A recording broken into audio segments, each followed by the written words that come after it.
Goliath is groot en Goliath is sterk, maar Dawid weet hoe die Here werk.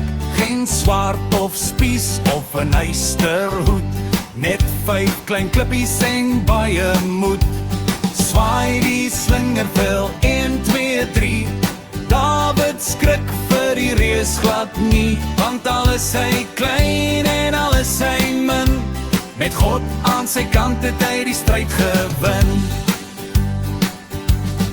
Gideon kruip weg want hy is bang, maar God het 'n plan om die vyand te vang. Nie met duisende manne of 'n groot geweer, net met kruike en trompette vir die Heer.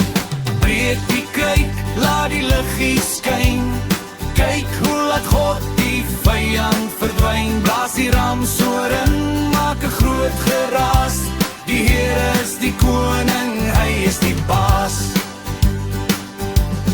Kap, kap, kap, oor die hamer slaan, Noag laat die groot werk gaan. Die bure lag en die bure spot, maar Noag luister na die stem van God. 2 stap hulle in die ark, lees en lammers en 'n vark. Toe kom die reën, maar hulle is droog, kyk na die belofte in die reënboog. Voor is die water en agter is die stryd. Moses sê, maatjies, dis nou die tyd.